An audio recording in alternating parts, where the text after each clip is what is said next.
Assalamualaikum warahmatullahi wabarakatuh. Saya Tuan Nur Rashidah dan akan menerangkan sedikit tentang definisi anak tak sah taraf. Anak tak sah taraf ini adalah merupakan anak zina ataupun anak yang dilahirkan di luar nikah, sama ada hasil daripada zina ataupun gugur, dan bukannya daripada persetubuhan syubha atau bukan daripada perkahwinan yang sah.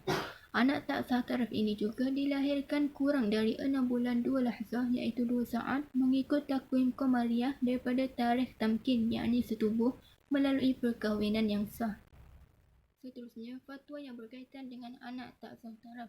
Menurut fatwa Mufti Wilayah Persekutuan, kewajipan memberi nafkah kepada anak tak sah taraf adalah tanggungjawab ibunya mengikut hukum syarak kerana hubungan dengan bapanya telah terputus. Hal ini disebabkan anak tak sah taraf tersebut tidak boleh dinasabkan kepada bapa yang menyebabkan kelahirannya kecuali anak tersebut dilahirkan akibat perbuatan gugur.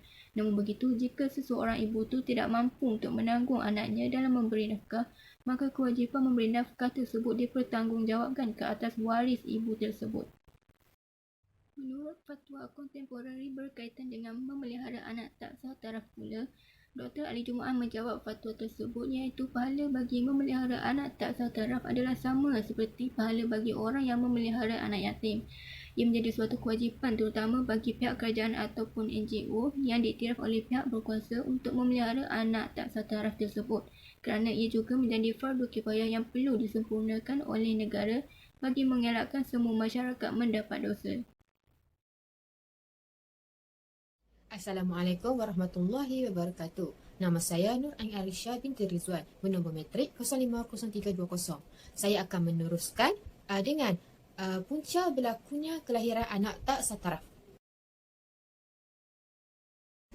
Sebagaimana yang kita ketahui bahawa lahirnya anak luar nikah atau disebut sebagai anak tak sah taraf ini akibat daripada perbuatan zina yang berpunca daripada pengaruh media sosial, pergaulan bebas dan kurang didikan agama daripada kalangan ibu bapa yang menyebabkan remaja mudah terpengaruh dan terjebak dalam perhubungan seks sebelum nikah dan sekaligus menyumbang kepada kelahiran anak tak sah taraf.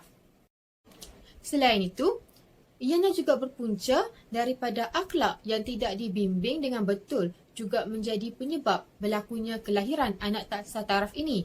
Dan masalah ini semakin bertambah hasil daripada perbuatan tidak bermoral, penyalahgunaan dadah, menonton bahan lucah, pengaruh rakan sebaya, perkelakuan tidak sopan di tempat awam dan sebagainya. Itu adalah antara punca yang menyumbang kepada perbuatan zina yang menyebabkan berlakunya kelahiran anak tak sah taraf.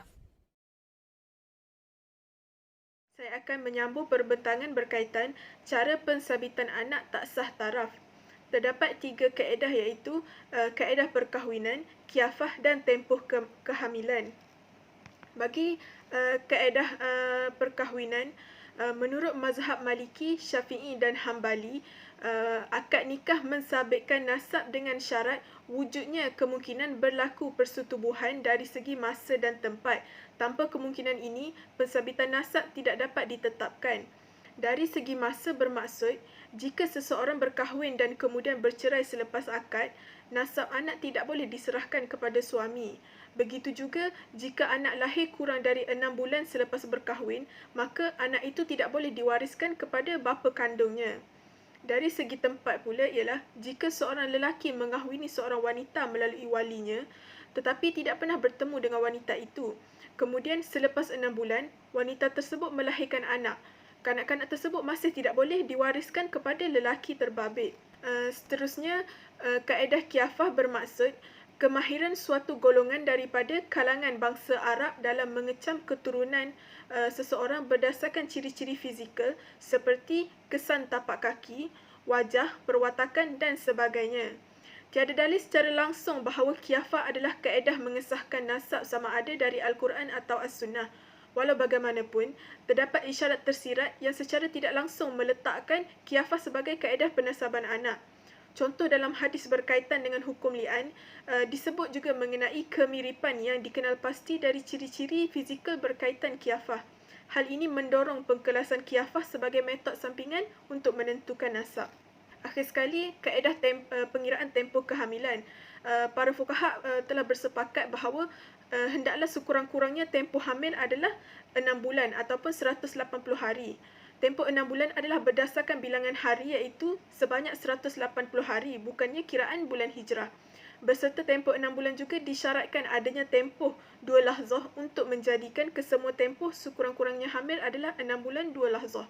Tempoh 6 bulan 2 lahzah dikira bermula dari tempoh imkan iaitu kemungkinan pasangan berhimpun selepas pelaksanaan akad nikah. Bismillahirrahmanirrahim. Assalamualaikum warahmatullahi wabarakatuh. InsyaAllah hari ini saya akan menyambung pembentangan daripada sahabat saya di bawah topik implikasi penazaban anak. Yang pertama, nasab dan penamaan. Nasab dan penamaan, jika anak itu tidak sah taraf, ianya akan dinasabkan kepada ibunya. Tidak boleh dinasabkan kepada bapa biologinya. Oleh itu, anak itu perlulah dibin ataupun dibintikan dengan Abdullah. Seterusnya, nafkah. Dari segi nafkah pula, segala nafkah adalah di bawah tanggungjawab ibunya. Ini kerana anak itu dinasabkan kepada ibunya, bukan kepada bapa biologinya. Yang ketiga, anak yang tidak sah taraf ini tidak akan terputus hubungan dengan ibunya selama-lamanya. Oleh itu, kedua-duanya boleh mewarisi pusaka antara satu sama lain. Jika si ibu mati, anak boleh mewarisi harta kepada ibunya. Begitu juga dengan sebaliknya. Keempat, perwalian. Dari segi perwalian, hak perwalian dipegang pada bapanya. Akan tetapi, jika si anak itu seorang perempuan, hak perwaliannya dipegang oleh wali hakim. Ini kerana kedudukannya yang tidak mempunyai wakil nasab kepada lelaki, iaitu bapa biologinya tidak boleh mewakilkan perwalian itu kepada anak perempuannya. Dan yang terakhir sekali adalah hubungan mahram. Perhubungan anak tidak sah taraf dengan ahli keluarga sebelah ibu adalah sah, manakala anak tersebut dengan keluarga sebelah bapa biologinya adalah haram. Oleh itu, adik-beradik sebelah bapa biologinya tidak boleh melihat aurat anak perempuan ataupun aurat lelaki itu. Sekian, itu sahaja daripada saya. Bismillahirrahmanirrahim. Assalamualaikum warahmatullahi wabarakatuh. Nama diberi Nuri Najwa binti Ahmad Rizal, nombor matriks 054536. Okey, seterusnya kita akan tengok pada dalil implikasi pensabitan anak tak setara. Itu yang pertama, al-waladu lil firashi walil akhiril hajar. Yang bermaksud anak itu bagi siapa yang menggauli ibunya dalam nikah yang sah, dan bagi penzina itu haknya adalah batu. Jadi berdasarkan hadis ini, anak yang tidak sah taraf dinasabkan kepada ibunya dan tidak boleh dinasabkan kepada bapa biologinya mengikut pandangan majoriti ulama 4 mazhab. Dan hal ini juga disebut secara jelas oleh Muzakarah Fatwa Kebangsaan, iaitu anak tak sah taraf tidak boleh dinasabkan kepada lelaki yang menyebabkan kelahirannya atau kepada sesiapa sahaja yang mengaku menjadi bapa kepada anak tersebut. Oleh itu, mereka tidak boleh mempusakai, tidak boleh menjadi mahram dan tidak boleh menjadi wali. Okey, seterusnya, dalam konteks anak tak sah taraf, kewajipan memberi nafkah adalah terletak atas tanggungjawab ibunya kerana hubungannya dengan bapa telah terputus. Berdasarkan Al-Baqarah ayat yang ke-233, la tudarra walidatun biwaladiha. Janganlah menjadikan seseorang ibu menderita kerana anaknya. Jadi berdasarkan ayat ini, para ulama mengatakan tatkala diwajibkan nafkah itu ke atas bapa bagi menanggung tanggungan secara asasnya, iaitu secara asal, maka diwajibkan tanggungan nafkah itu ke atas ibu ketika berlaku pemutusan nasab itu adalah lebih utama. Jadi sekian sahaja daripada saya. Baik, seterusnya adalah isu semasa yang timbul berkaitan anak tak sah taraf. Antara isu semasa yang timbul berkaitan anak tak sah taraf ialah kahwin dengan mahram sendiri dan juga kelahiran yang kurang dari tempoh 6 bulan perkahwinan. Baik, yang pertama adalah kahwin dengan mahram sendiri, yang mana menurut Majlis Fatwa Kebangsaan Malaysia mengatakan bahawa wuduk anak perempuan yang tak sah taraf dengan lelaki penzina adalah terbatal. Ini bermakna hubungan di antara mereka hanyalah berasaskan bapa tiri dengan anak tiri sahaja, walaupun lelaki tersebut merupakan bapanya yang sebenar.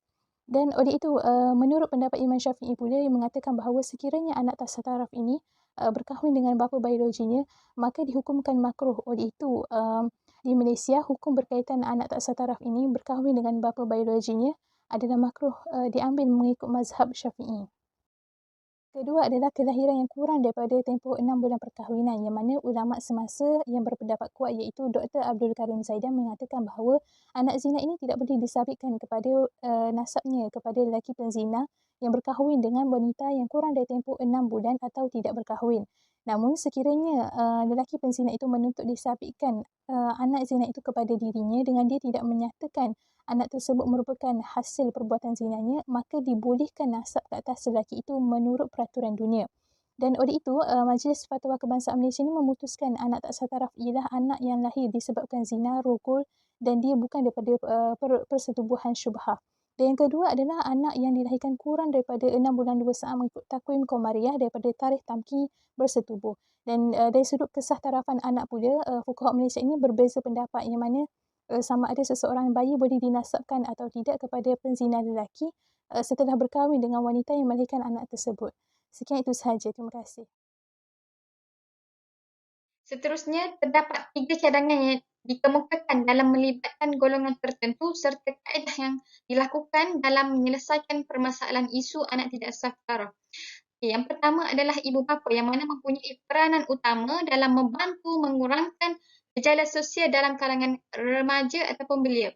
Dan ibu bapa haruslah bertanggungjawab dalam memberi pendidikan agama, nasihat, tunjuk ajar, memantau pergaulan anak-anak dengan rakan sebaya serta meluangkan masa bersama anak-anak agar tidak terjerumus ke dalam aktiviti yang tidak bermoral.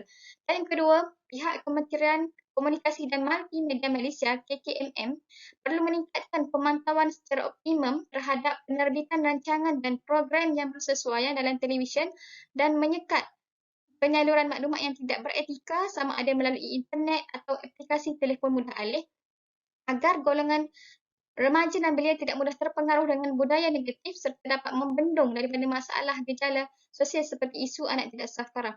Dan pihak kerajaan juga haruslah meningkatkan program berbentuk keagamaan, kuliah serta motivasi melalui siaran televisyen serta mengetatkan penggunaan telefon pintar dengan penguatkuasaan undang-undang cyber untuk mengurangkan gejala sosial isu anak tidak sah taraf serta dapat melahirkan masyarakat yang berkualiti sama ada terhadap agama, bangsa dan juga negara. Dan yang ketiga adalah antara kaedah yang boleh dilakukan mengenakan hukuman berat ke atas kesalahan zina dalam membendung permasalahan isu anak tidak sah taraf khususnya dalam kalangan orang Islam. Yang seterusnya, mengekalkan dan menambah pusat pemulihan yang khusus untuk ibu-ibu terlanjur serta mewujudkan silibus yang khusus kepada wanita tersebut dalam membina hidup baru agar tidak mengulangi kesalahan yang sama pada masa yang akan datang. Dan yang terakhir sekali adalah Majlis Agama Islam Negeri perlu memainkan peranan dalam mentarbiah anak-anak luar nikah supaya mereka tidak diabaikan daripada mendapat bimbingan agama serta mendapat hak yang adil dan dapat menjamin masa depan yang terpelihara khususnya terhadap diri, agama dan juga negara. Baiklah, hasil daripada pembentangan yang telah disampaikan oleh rakan-rakan saya, maka dapatlah saya simpulkan di sini bahawa kini kita dapat lihat yang mana fenomena kelahiran anak tidak sah taraf di Malaysia ini telah menjadi salah satu daripada masalah sosial yang semakin parah di kalangan masyarakat. Jadi masalah tersebut berpunca daripada ketidakpekaan serta sikap tidak mengambil endah terhadap agama dan moral masyarakat telah menyebabkan lelaki dan wanita Islam ini terjebak dalam hubungan di luar ikatan perkahwinan yang halal sehingga menyebabkan kelahiran anak zina atau anak tidak sah taraf. Oleh yang demikian, statistik kelahiran anak tidak sah taraf yang didaftarkan sangatlah tinggi jumlahnya. Misalnya, sebanyak 532,158 kelahiran anak tidak sah taraf atau anak luar nikah telah didaftarkan dengan Jabatan Pendaftaran Negara dari tahun 2005 hingga 2015. Justru sejak tahun 2019 hingga awal Januari 2020, seramai 25,567 anak tak sah taraf telah didaftarkan di JPN, termasuklah perkahwinan yang tidak mencukupi 6 bulan. Jadi berkaitan dengan tempoh kehamilan anak tidak sah taraf ini, fuqaha telah bersepakat menetapkan tempoh minimum tersebut adalah 6 bulan, sama juga seperti di Malaysia. Namun negara ini juga turut menetapkan tempoh maksimumnya iaitu 4 tahun. Oleh itu, bila mana seseorang anak itu dilahirkan kurang pada 6 bulan Qamariah dan kemudiannya lelaki itu membuat pengakuan bahawa anak tersebut merupakan anaknya yang sah taraf, maka pengakuan tersebut akan diterima serta disabitkan nasab ke atasnya dalam hal-hal keduniaan. Akhir sekali, isu kelahiran anak tidak sah taraf ini sewajarnya ditangani kerana catatan bilangan kes tersebut sangatlah ramai dan kebanyakannya melibatkan golongan remaja. Jadi masyarakat hari ini, terutamanya golongan remaja ini, seharusnya diberi kesedaran berkenaan isu ini bagi memelihara kesahtarafan anak yang bakal dilahirkan di samping membendung isu-isu pembuangan anak yang kini semakin menjadi-jadi. Hal demikian penting bagi memastikan setiap anak yang dilahirkan ini tidak teraniaya dan mendapat hak mereka yang sewajarnya. Sekian, terima kasih.